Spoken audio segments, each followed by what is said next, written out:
હા બેટા, કેમ છે? મજામાં? હા, અમે બધા મજામાં છીએ હો ભાઈ, તારા માં બધાયને સારું છે. લે, તું રોકાવા આવ્યો એમ ને? હા તે સારું આવી લે. હું તાર માને કાલે જ કહેતો હતો કે છોડીને હમણાં ઘણા દિવસથી કાંઈ સમાચાર નથી. હા તે સારું આવી લે. એ સારું લે, મૂકું હો બેટા.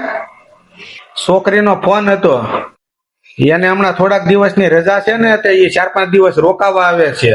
આપણે એને કાલે જ યાદ કરતા હતા ને આજે એનો ફોન આવી ગયો. હા, સારું લ્યો, હું મનોજ ને કહું.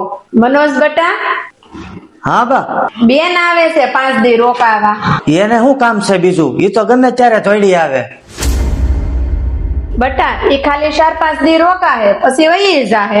હા, પણ કઈ વારા ખેલે નો જામા નાખવાના હોય. બટા, તારા બાયું નથી ગયા એના બાપાને ઘેરે મળવા? અમે કઈ કેઈ સહી? એમ બેન અહીંયા આવે છે. બેન ને એના બાપાનું ઘર છે. હા બા, ઈ વાત તમારી સાચી. મારી ભૂલ થઈ ગઈ. લ્યો, હું બેનને ફોન કરીને હમણાં તેડી આવું.